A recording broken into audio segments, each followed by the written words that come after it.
É muito bom celebrar a vida que Deus nos dá. Amados, queria compartilhar uma palavra com os irmãos que está lá no livro de Salmos, capítulo 33. Salmo 33. Nós vamos ler do 16 ao 22. Peguei a inspiração aí de Deus através da vida do pastor Ulisses. E nós vamos seguir nessa linha, pastor.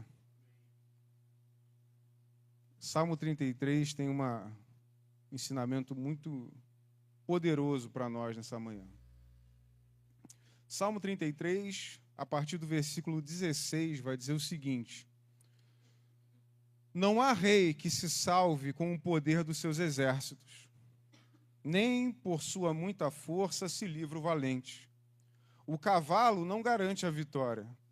Apesar de sua grande força, a ninguém pode livrar.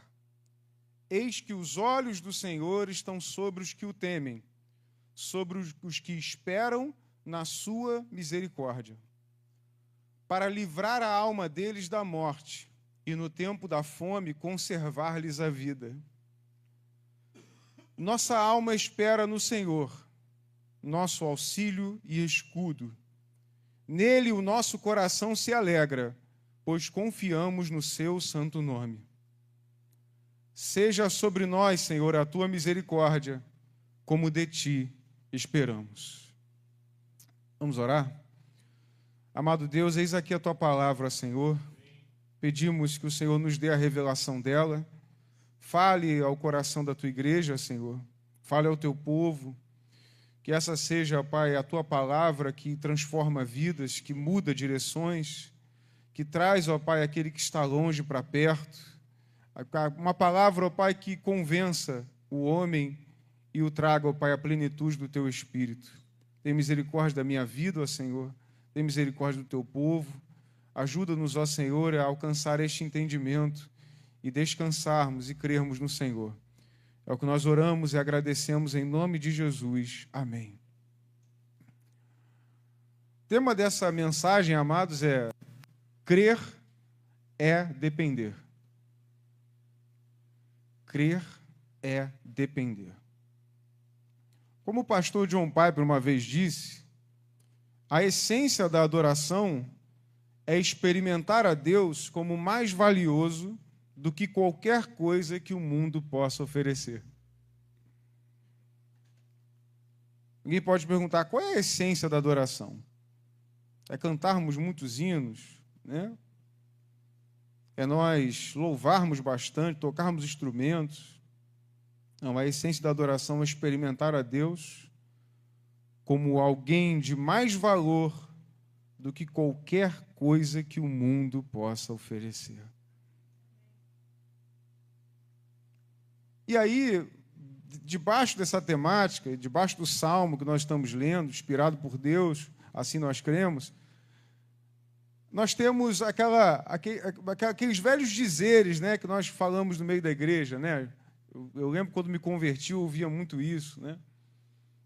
A respeito do dia de nós estarmos juntos, né, como irmãos, na casa do Senhor, né? Com o passar do tempo, a gente foi botando tudo na conta da religiosidade. E aí, até o domingo ser dedicado ao Senhor, para muitos se tornou religiosidade. A gente classifica como religiosidade coisas que não são religiosidade. A gente classifica como tradicionalismo coisas que não são tradicionalismo. E se tudo é uma coisa, nada é aquela coisa, né? Então, se tudo é religiosidade, nada é religiosidade. Porque se você não pode definir algo como alguma coisa específica e que você possa definir com realmente uma frase, um dizer, um estudo, algo concreto, palpável, então você não consegue, na verdade, definir aquele algo. E às vezes nós estamos usando esta carta da religiosidade para a gente pegar o dia do Senhor, de adorarmos a Deus em comunhão com os irmãos, e dizer, não, eu vou ver um filme. Não, eu vou lá comer uma pipoca não sei aonde. Ah, eu vou lá para tal lugar, né? E eu lembro os irmãos, conforme eu lembrei no culto de quinta-feira, né? Último culto aí da família, que eu, num domingo aí, trabalhei pela manhã, de tarde tive que levar minha filha no médico, não pude estar na igreja, né? E eu estava falando com a minha esposa o quanto que isso faz falta para mim, né? Quanto que faz falta para mim. Parece que eu estou iniciando a minha semana, desculpa a expressão, uma capenga, né? Parece que eu estou iniciando minha semana errado. É evidente que eu não fui, não por minha vontade, foi por motivos de força maior. Mas, ainda assim, o domingo, na casa de Deus, com os irmãos, é precioso. E por que é precioso? Não é precioso porque eu sou bom, ou porque eu sou virtuoso, ou porque eu estou dizendo para os irmãos que eu sou alguém muito santo ou muito digno. Não, porque Deus imprimiu isso. Deus cravou isso no nosso coração. Aquele que é de Deus e que é nascido do Espírito discerne as coisas espiritualmente.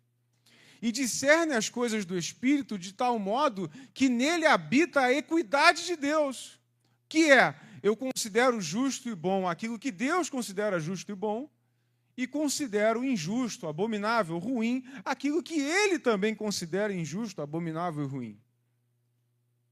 Portanto, a essência de uma vida com Deus, para Deus, é eu imprimir no meu coração os princípios que não são da minha virtude, mas da virtude de Deus em mim.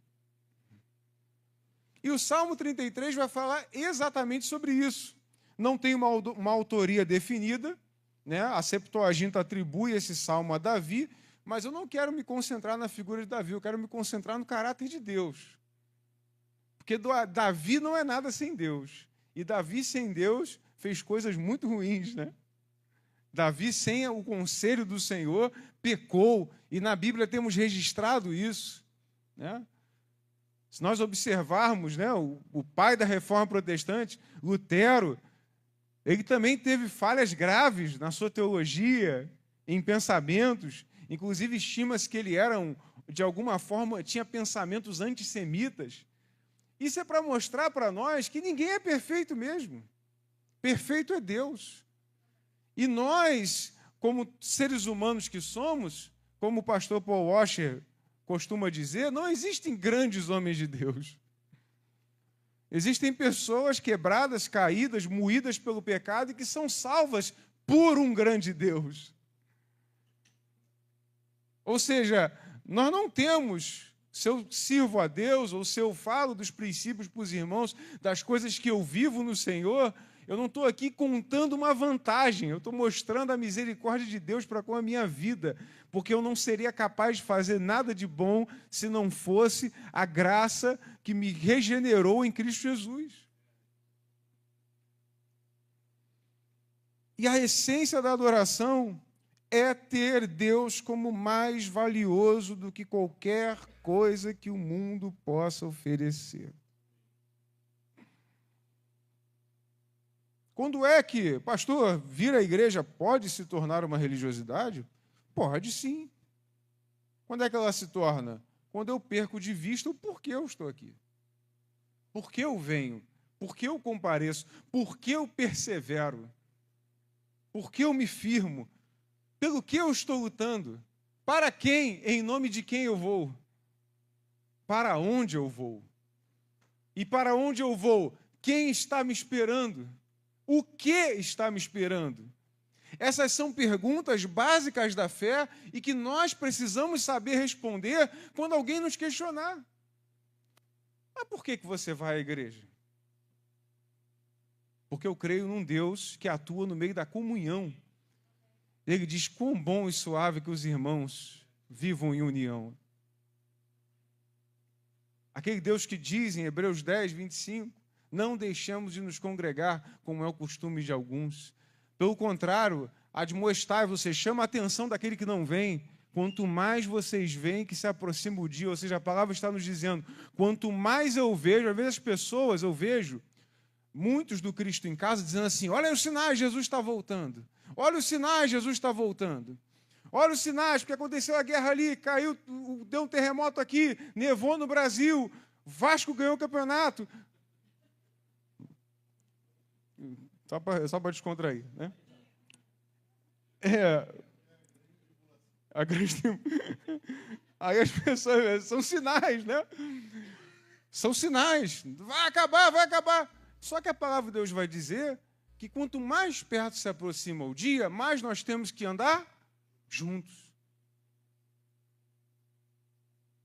Ou seja, eu conhecer, ou melhor, parecer que eu conheço sem praticar, é como o Tiago vai dizer. A fé sem obras, ela é morta.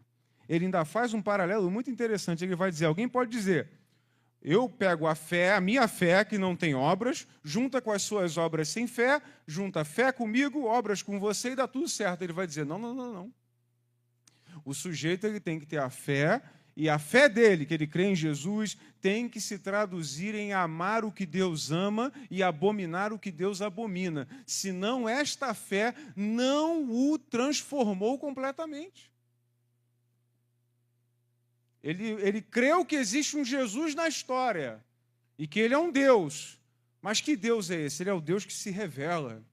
E na palavra ele é revelado da forma como ele é e não como nós queremos que ele seja, ou não como nós queremos moldá-lo. Mas ele é da forma como ele se revelou. E ele disse, está vendo que Jesus está voltando? Permaneçam unidos. Está vendo que Jesus está voltando? Fiquem em comunhão. Está vendo que Jesus está voltando? Não se afaste da congregação, porque se aproxima o dia. Porque se aproxima o dia. Então, no versículo 16 e 17, está com a Bíblia aberta aí, irmão? Não há rei que se salve com o poder dos seus exércitos, nem por sua muita força se livra o valente. O cavalo não garante a vitória. Apesar de sua grande força, a ninguém ele pode livrar, o cavalo, não é? O salmista aqui, ele narra a vaidade e a inutilidade que há na confiança nas coisas. Por mais que fiquemos tentados a confiar nas coisas naturais e descansarmos nelas, Deus, em sua palavra, sempre nos convida a fazermos isso. Uns confiam em carros, outros em cavalos. Nós, porém...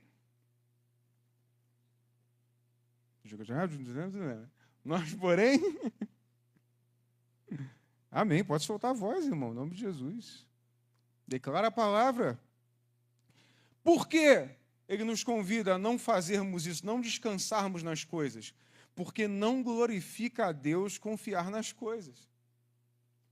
O crente deve ter confiança inabalável naquilo que é invisível, não no visível.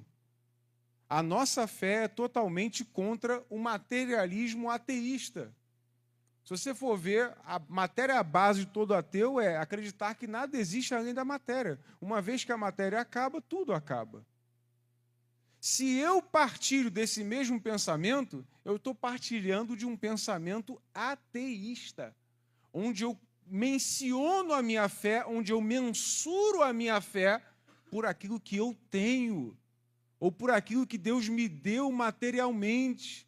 E nós estamos vendo impérios e impérios, lugares após lugares, se levantando sutilmente debaixo dessa temática. Se Deus é contigo, você vai andar com a Dodge Ram. Se Deus é contigo, você vai ter um SUV. Você vai ter uma Mercedes. E muitos ostentam isso. Olha aqui o sinal da fidelidade. Tem um monte de descrente que também tem. Isso não é sinal, isso não é mensurável, isso não é a prova cabal de que Deus te ama e que Ele quer te dar tudo, e por conta disso você vai ter o melhor. Não é isso, não é isso que a palavra diz. Nós não podemos mensurar o amor de Deus por nós pelas coisas visíveis. Nós não devemos mensurar o amor de Deus por nós pelas coisas materiais que temos. Porque se fôssemos mensurar o amor de Deus pelas coisas materiais, Deus odiou o apóstolo Paulo. Aliás, Deus odiou todos os apóstolos, né? Não é assim, porque ele diz, passei nudez, passei fome, barco afundou, cobra picou, quarentena de açoite -1, naufrágio. Isso não é mensurável. Aí alguns fazem malabarismos teológicos dos mais variados, para dizer, não, pastor, isso foi naquela época lá dos apóstolos. Está certo, irmão. Se você ler a história da igreja, você vai ver que séculos subsequentes, você vai ver sempre perseguição aos mais amados por Deus. Você vai ver, inclusive antes da Reforma Protestante, crentes de verdade sendo queimados vivos, porque discordaram do Papa. Você vê hoje crentes na Nigéria, Janela 1040, Medo Oriente, você vai ver crentes sendo torturados e mortos, aos montes, sem ter nada, contando os seus pertences dentro do bolso, mas que são muito amados por Deus, mas que estão hoje, se morreram em nome da fé, estão hoje descansando com o Senhor, em lugar muito melhor do que essa vida. Com tudo o que essa vida pode te oferecer, esse lugar aqui não chega nem perto do que é a eternidade. Não chega nem perto do que é a eternidade. E a palavra vai nos dizer, o cavalo não garante a vitória. Eu digo para os irmãos, o teu cargo não garante a vitória. A tua empresa não garante a vitória. O teu salário não garante a vitória. O teu carro não garante a vitória. O teu plano de saúde não garante a cura. A segurança da tua casa, os teus métodos, os teus muros não garantem a tua segurança. Quem garante é o Senhor. Quem garante é o Senhor. Quem garante a tua ida e a tua vinda, quem garante que você vai ter um trajeto tranquilo, não é o teu navegador, o teu GPS, ou a segurança pública do estado do Rio de Janeiro, quem garante é o Senhor. E eu canso de declarar no meu trabalho, eu falo, quem paga o meu salário é Deus. Quem paga o meu salário não é o homem, nunca foi o homem. Pô, pastor, mas sim, é Deus que paga o meu salário. Porque só eu sei, os irmãos também devem ter testemunho de sobra, de como Deus nos abençoa além da matemática humana. Além das forças humanas. Deus nos garante o nosso sustento. Mas, irmãos, nós, como seres humanos que somos, você é assim como eu também sou, nós não fomos feitos por IA, né? Não somos androides, nós sentimos medo, nós temos receio do que pode nos acontecer. Nós olhamos para as notícias e nos atemorizamos. Nós olhamos para as coisas que acontecem ao nosso redor, para os anúncios, para as vendas de sustos que tem por aí. Tem muita gente vendendo susto para engajar em redes sociais. E nós, por um momento, ficamos acovardados, amedrontados. Nós somos tentados por isso.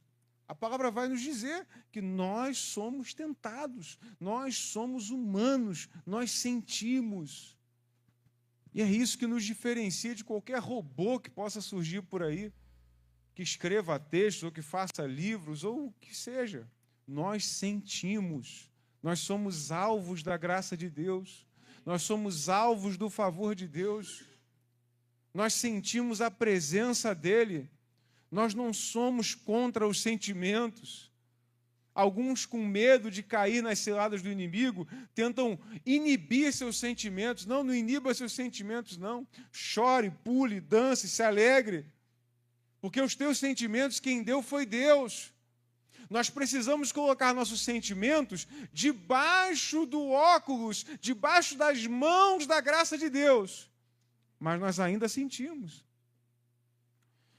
E o que a palavra está nos dizendo hoje não é para nós deixarmos de sentir, ou para nós nos sentirmos culpados se sentirmos, mas é para nós subjugarmos os nossos sentimentos pela graça de Deus e pela certeza de que esse Deus invisível, qual eu estou pregando hoje, e que os irmãos estão congregados aqui em nome dele, que nós não vemos, mas que está aqui, nos garante que é dessa forma.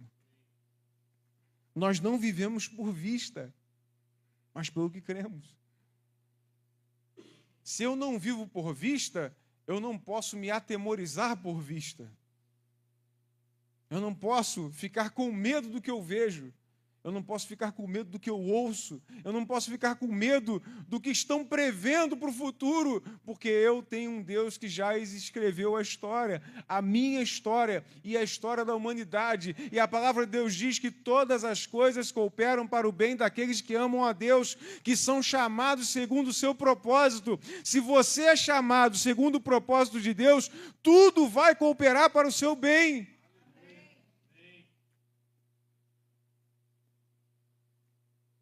Às vezes a gente é tentado a pensar, quando a gente passa por um momento de tribulação, de aperto, de doença, de enfermidade, a gente já se desespera. Por que a gente se desespera? Porque nós somos seres humanos. Mas, amados, não pense nem por um instante que esses momentos foram feitos para te derrubar, ou que simplesmente o inimigo agiu deliberadamente sobre a tua vida. Porque, como Lutero também disse, o diabo é um cão na coleira de Deus, ele não pode fazer nada sem a permissão do Senhor. E tudo aquilo que ele faz, e que ele porventura venha a operar, no final das contas vai contribuir com o plano sagrado de Deus para mim e para você. Portanto, amados, um conselho: quando vier a tribulação, quando vier o dia mau, quando vier o aperto, não pense simplesmente no diabo. Volte o teu coração para Deus. Coloque o teu joelho no chão. Arrazoe com Ele. Coloque os teus pensamentos, os teus caminhos diante dEle. Porque quando eu passei, talvez, pelo maior aperto da minha vida, que foi ver a minha filha entubada, internada, com 1 mês de vida, internada no domingo de Páscoa, com 24 dias de CTI, né? Intubação com direito à pronação, né? De ficar de bruços na madrugada, coisas assim que desafiaram a minha fé. O que eu fiz foi arrazoar com Deus, foi colocar meu coração diante do Senhor, foi me derramar diante dEle. E voltei de lá um crente melhor, para a glória de Deus. Porque esse é o propósito. O propósito não é te derrubar, não é te fazer cair, não é te fazer tropeçar. O diabo não tem liberdade para agir na tua vida, irmãos. Mas existe um plano, um propósito, um projeto de Deus que envolve tribulações e sofrimentos, de modo que a gente não consegue entender. Antigamente, no tempo do Antigo Testamento, da Antiga Aliança, no tempo em que foram escritos esses salmos, o povo de Israel ser subjugado por inimigos só tinha uma causa possível: a desobediência e a rebeldia, que é a promessa de Deuteronômio. Se você buscar o caminho de Deus, você vai ser abençoado. Se você não buscar, vai ser amaldiçoado, vai dar problema. E assim foi com o povo de Israel, que era o povo da antiga aliança, sombra da perfeição que haveria de chegar com Cristo Jesus. Qual é hoje a aliança que nós vivemos, a nova aliança em Cristo?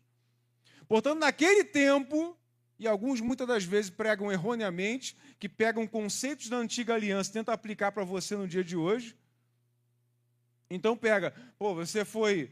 bateram no teu carro, irmão, olha lá, é desobediência, o pecado, vai que nada, irmão, você foi lavado e remido pelo sangue de Jesus, você não está debaixo da lei. O apóstolo Paulo vai dizer, se você entra na lei, você cai da graça, você vai ser obrigado a cumprir toda ela, ninguém consegue cumprir, ninguém consegue chegar lá. Por isso que Jesus veio, Ele é o Cordeiro de Deus que tira o pecado do mundo, redimiu a tua vida, e aonde você não chega com as tuas forças, Ele chega com o seu poder e glória. Portanto, quando o dia mau vier, não pense em pecado, não pense em desobediência, não pense em rebeldia, pense na graça, pense no favor, pense na história, pense na redenção, pensa que todas as coisas cooperam para o teu bem. E eu até hoje, irmãos, guardo a foto da minha filha entubada, dou um testemunho. Tem uma vez que eu fui falar isso para um irmão, no meu trabalho, e eu comecei a falar sem saber da história dele. Comecei a falar para ele, pô, rapaz, uma vez Deus fez isso com a minha vida, me botou lá naquele deserto. Primeiro que eu já não gosto de hospital, Deus me colocou para trabalhar dentro de um. Já começa por aí. Que as minhas experiências com o hospital não foram boas. Nunca fiquei internado na minha vida. Primeira vez que eu fui no hospital foi para ver minha mãe morrer. E na segunda vez que eu fui no hospital foi para ver meu pai morrer. Então, os irmãos podem imaginar minha experiência com hospitais. Aí eu vou trabalhar em um, né? Vou trabalhar em um, e aí minha filha fica internada em um. Internado também. E eu estava falando com ele como Deus usou isso para me trazer para perto de novo, me fazer pensar nas coisas do alto. Dei o meu testemunho para ele. Aí, quando viu o barbudão lá, o camarada estava chorando. Falei, o que está acontecendo? Ele contou a história dele. Ele falou, Deus fez isso comigo, eu tinha me esquecido. Ele contou que uma vez ele estava no trabalho, também trabalhava em obras como eu. Estava no trabalho e aí a esposa dele ligou para ele e falou que o filho dele estava roxo, sem poder respirar. E ele falou que não me descreveu o que era, falou que estava tendo práticas erradas dentro do seu casamento. E Deus estava cobrando ele disso. E aí ele disse que, na mesma hora que ele recebeu a ligação, ele botou o joelho no chão e pediu perdão a Deus e clamou a Deus por misericórdia e tomou uma decisão de mudar. Falou que quando ele foi para casa, quando ele chegou em casa, a esposa dele falou assim, não sei o que aconteceu, amor, mas nosso filho está bem, não tem nada. Quando a tribulação vier, o problema vier, a má notícia chegar, a doença, não olha para inimigo, olha para Deus. Prossigo para o alvo, pisar na cara do capeta. Não, prossigo para o alvo, Cristo Jesus. Cristo Jesus. O inimigo ele vai ter que correr muito para me alcançar. Se um dia ele me alcançar, é porque tem um propósito de Deus nisso tudo. Mas no final, Cristo vai sair vitorioso, como sempre sai. E eu sou dele, você é dele. Mas às vezes, irmãos, olhar ao redor, comparar-se com outros, olhar para os cavalos dos outros, para os cavaleiros, para as muralhas, como os espias que voltaram e disse, não, lá tem gigantes. Não, lá... Já viu o tamanho daqueles caras? E apenas 2 falaram, não. Mas tem uma coisa que é maior do que o gigante, a palavra de Deus e o que ele prometeu para nós. E às vezes a gente olha, pô, Senhor, mas aquela dali é tão grande, né? Pô, aquele dali, meu pequenininho. E aí, Senhor, como é que vai ser? Por isso que Deus separou esse povo de Israel, que era um país pequenininho, rodeado por um monte de nações maiores, mais poderosas, mas que Deus honrou um povo pequeno, para mostrar a sua grandeza, para mostrar qualidades do seu amor, para mostrar feições do seu caráter que ele não poderia demonstrar se todo mundo fosse forte e poderoso. É assim que ele faz. Deus está te colocando em posição de fraqueza, de debilidade, de dependência. Crer é depender. Se ele está te colocando numa condição de dependência, sinta-se abençoado. Você é filho de Deus e não bastardo. Ele está te projetando para coisas maiores, está te preparando para obras maiores, está te preparando para você desfrutar de coisas melhores na presença dele. Por isso, quando a tribulação vier, não olhe para inimigo, não. A palavra de Deus vai dizer na carta de João, a primeira, que aqueles que são de Deus, o maligno não toca. Ponto final. Ponto final. Então, tudo que acontece com a tua vida e com a minha, sejam os sofrimentos ou as tribulações, são obra de Deus para nos aperfeiçoar em direção a coisas maiores. O apóstolo Paulo vai dizer que o fim da tribulação é sempre a perseverança. E é isso que nós cremos, é nisso que esperamos. Nos versículos 18 a 20, ele vai dizer, eis que os olhos do Senhor estão sobre os que o temem, sobre os que esperam na sua misericórdia, para livrar a alma deles da morte e no tempo da fome conservar-lhes a vida. Nossa alma espera no Senhor, nosso auxílio e nosso escudo. O Senhor está em busca de verdadeiros adoradores, sempre esteve. Não foi à toa que Jesus disse isso. Jesus já estava, a palavra, o verbo, já estava falando isso no tempo da antiga aliança. Ele vai dizer que os olhos do Senhor estão sobre os que o temem, sobre os que esperam na sua... Então temos alguns princípios aqui. Primeiro, quer que Deus dê atenção a você? Tema a Ele, a sua palavra. Leve em consideração aquilo que Ele diz. Tome como verdade na sua vida. Use Ele como princípio primário de todas as suas ações, como princípio derradeiro de tudo aquilo que você for fazer na sua vida. Segundo, sobre os que esperam. Mas eu não espero no mérito. Porque eu espero na minha recompensa. Eu espero no meu merecimento. Não, eu espero na misericórdia. Ou seja, Deus quer que eu tema a Ele, quer que Deus se volte para a sua oração. Primeiro, tema a Ele. Creia que Ele é o Criador dos céus e da terra. E com um sopro, Ele faz surgir a vida e também a retira. Ele é o dono, Ele é o soberano, Ele é o excelso. Segundo, eu tenho que esperar nele. Crer é depender, crer é esperar. Não é no tempo da IA, 3 segundos e o chat GPT tem uma resposta para a tua vida. Deus não é assim. Vai ter que esperar. Deus não se molda a esse mundo, Deus tem o tempo dele. E homem nenhum, governo nenhum, tecnologia nenhuma muda o tempo de Deus. Nada muda o tempo de Deus. Ah, pastor, mas hoje nós estamos mais acelerados. Eu estava até fazendo esse exercício com o pessoal lá da igreja Assembleia de Deus em Botafogo, mandou um abraço para toda a Casa e Vida. Eu estava fazendo esse exercício. Já percebeu? Compara um desenho animado, dos anos 80 com um de agora. Nos anos 80 está lá aquela corzinha, pausa, o cara fala uma coisa, o cachorrinho, aí o cervo responde, aí tem uma música, eles vão pela floresta. O de agora...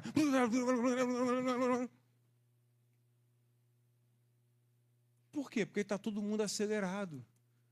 O rio lá do Instagram precisa te manter a tua atenção. Não é mais TV aberta, em que você não tem outra opção a não ser assistir aquilo. Agora você pode mudar o tempo todo. Então, qual é a estratégia? Fala rápido. Aí o cara embola até uma frase cima da outra. Porque não sei o que, não sei o que, fazendo não sei o que. Que isso, gente? A cultura do crack, gente, da cocaína. Porque é isso que as drogas pesadas fazem com o ser humano. É isso que elas fazem. Desculpa as expressões, né, e os termos, mas é isso. É a cultura da dopamina em cima de dopamina, de estímulo em cima de estímulo, de adrenalina em cima de adrenalina. E às vezes a gente chega na casa do Senhor e com as coisas de Deus a gente acha que vai ser dessa forma. Não, passar lá 1 hora estudando, 2, ler um livro. Tem gente que nem lê mais. Por quê? Não tenho tempo, pastor. Pô, me desculpe, irmãos, eu trabalho também. Eu também faço faculdade, eu também tenho 2 filhos e eu leio. Não é falta de tempo, é falta de prioridade. Porque a gente está muito acelerado. E a gente entrou no ritmo do mundo, mas não quer entrar no ritmo de Deus. A gente se adequa ao ritmo do mundo, mas não se adequa ao ritmo de Deus. Porque nós estamos ainda vivendo como folhas balançadas pelos ventos de doutrina que surgem, as modas e os modismos. E a gente acha que a gente vive segundo esses modismos, mas a gente vive segundo a palavra de Deus. Nós não podemos viver acelerados assim, porque essa cultura de aceleração não espera na promessa de Deus. Tanto que surgiram novos métodos religiosos que dizem até que não tem que esperar Deus responder, não. Vai e fala que vai acontecer. Vai acontecer, acabou, tem que ser agora, agora. Deus é assim? Deus não é assim. Deus nunca foi assim. Deus nunca foi. O apóstolo Paulo disse que a vinda do Senhor era iminente, estava muito próxima. Já se passaram 2000 anos. Será que Deus está acelerado assim? Não, irmãos, porque a misericórdia não é acelerada. A misericórdia, ela é paciente. Eu espero na misericórdia, porque para Ele fazer algo bom na minha vida, tem que ser debaixo de misericórdia. Não é debaixo do meu mérito, ou eu cobrando Deus alguma coisa. Não é assim que se fala com o Senhor. Eu espero na sua misericórdia. Senhor, tenha misericórdia de mim. O Senhor sabe que eu estou precisando daquilo, mas eu estou aqui, aos teus pés, Senhor, aguardando o teu favor, paciente, aflito, mas confiante, porque Ele não me abandona e não me deixa. Não te abandona e não te deixa. Vamos voltar, irmãos, a esperar na misericórdia. Vamos voltar a esperar no favor, porque é isso que Deus nos faz, Ele nos dá o seu favor. Nós não merecemos. Versículo 19, para livrar a alma deles na morte. Ou seja, por que eu estou esperando na misericórdia? Por que eu estou esperando? Porque eu quero bens? Porque eu quero coisas? Não. Eu espero na misericórdia dele. O meu coração foi transformado. Então, o que eu desejo? Que a minha alma seja livrada da morte. O que eu desejo é salvação. O que eu desejo é vida eterna. Essa é a promessa que ele nos deu, a vida eterna. E ele diz, para não dizer que nós somos cristãos que abominam o corpo, para conservar-lhes no tempo da fome a vida. Ou seja, Ele vai dar o que você precisa. É o que diz Mateus 6. Não ande ansioso com o que você tem que comer, beber, vestir. Deus sabe que vocês precisam disso. Jesus está dizendo, Deus sabe. Mas são os ímpios, os gentios que se preocupam com isso. Quem não conhece a Deus se preocupa com isso. Antes, busquem o reino de Deus e a sua justiça, e estas coisas serão acrescentadas.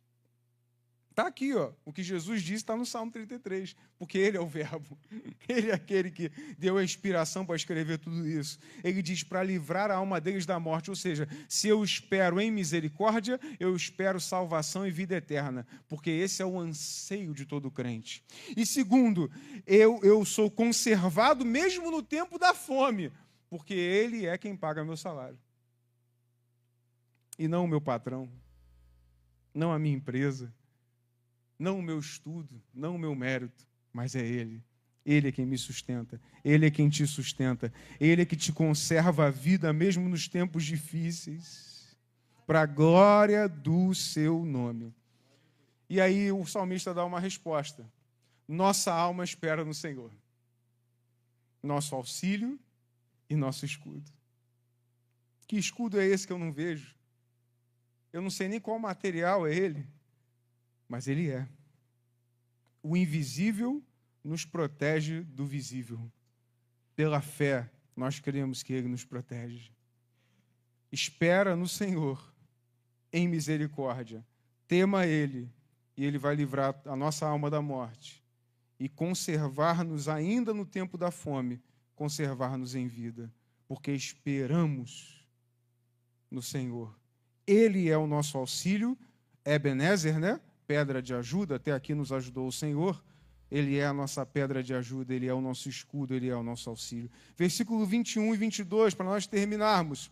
Nele o nosso coração se alegra, pois confiamos no seu santo nome. Ou seja, aquele que teme, aquele que espera, aquele que crê que é por misericórdia, aquele que tem o seu coração no Senhor, ele consegue se alegrar. Ele fica feliz. E percebe, irmãos, que o salmista não vai dizer o meu coração. Ele está dizendo o nosso. É o nosso, não é o eu. É o nós, não é o eu. Eu sozinho não faço nada, mas a igreja do Senhor, ela permanecerá e vai perseverar. Eu falei, amados, na última vez que trouxe a palavra aqui, e falo de novo. Procura os desapegados da religião, procura eles onde é que eles estão, senão estão todos desviados, ou em processo de desvio, ou em processo de apostasia. Todos eles estão se perdendo. nos seus pensamentos, nos seus raciocínios, porque eles são muito bons para a igreja, e são muito inteligentes, e são muito sagazes, mas estão todos se perdendo, porque Deus imprimiu em nós o desejo de estarmos em comunhão, e Deus não imprimiu em nós a autossuficiência. Ele vai dizer, eu criei você para precisar do corpo, para precisar da igreja. Tanto que os irmãos vão ver que as sociedades espalhadas pelo mundo, que são mais educadas, ordeiras, eu digo até abençoadas em vários aspectos, são aquelas que valorizam a coletividade. Agora, as que valorizam o individualismo, está aí, irmãos, o que a gente vê por aí. Cada um valoriza o seu, o nós fica para depois, e o mundo vai acabando, a sociedade entra em ruínas. Eu roubo porque é o meu, não é o nosso, né?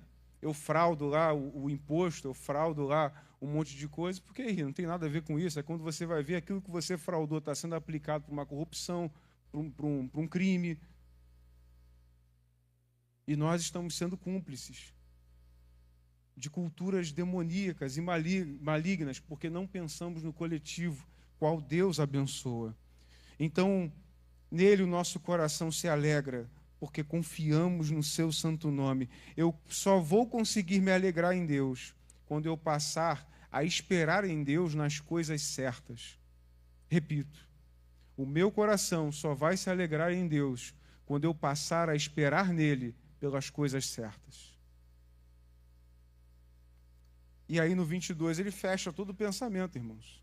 Seja sobre nós, Senhor, a tua misericórdia, como de ti esperamos.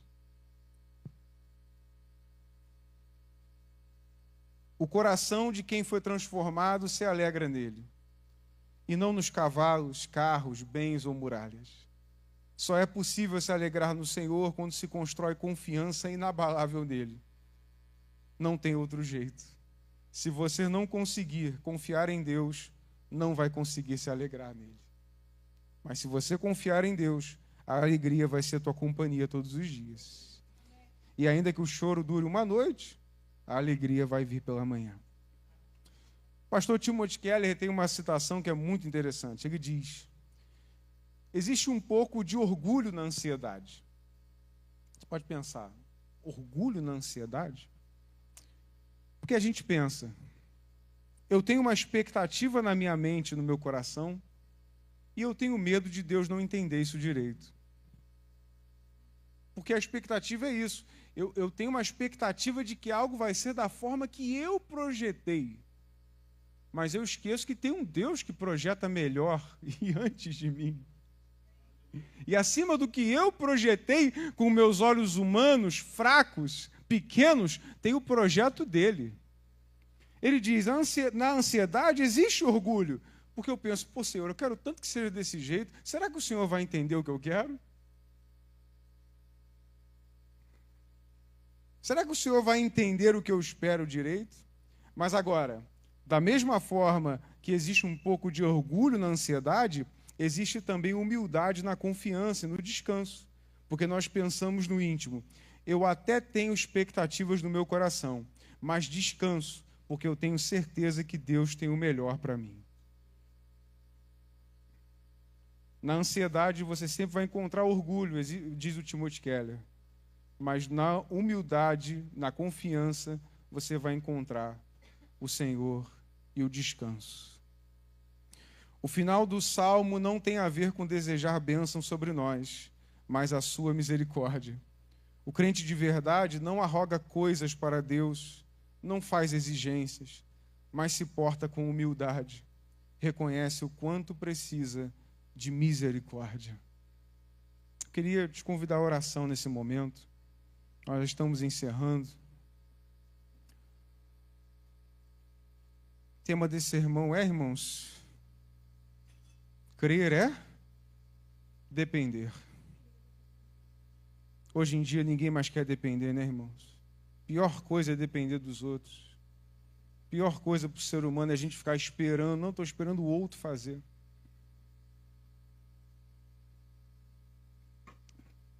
Mas Deus, quer que nós aprendamos a esperar e a confiar nele e a esperar não no nosso mérito, não pela nossa recompensa, mas na sua misericórdia. O salmista termina dizendo: o que eu espero do Senhor é misericórdia. O que eu espero do Senhor é que Ele não leve em conta o meu coração mau, a minha mente contaminada, os meus dias que não te buscaram, mas que leve em conta o seu caráter humilde, servo, o seu caráter de santidade, de redenção, de salvação. Porque se eu for pelo meu merecimento, eu vou perecer nos meus pecados. Mas se eu for pelos méritos de Cristo, eu vou alcançar misericórdia. E é assim que Deus quer que nós andemos, irmãos. É assim que Deus quer que nós esperemos, irmãos. Esperemos na sua misericórdia.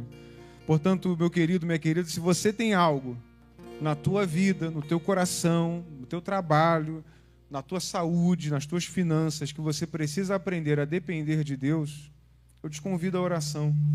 Se você quiser vir até o altar, se você quiser se derramar perante o Senhor, se você quiser confessar o pecado, não precisa confessar para ninguém, derrame no altar. Diga: Senhor, por algum momento eu quis depender das minhas armas, das minhas forças, das minhas coisas, mas eu preciso aprender a confiar e a depender no Senhor e entender que o Senhor tem um tempo, o Senhor tem uma forma, o Senhor tem um agir que não é no tempo do mundo, mas que é no teu tempo perfeito, maravilhoso, longânimo, misericordioso.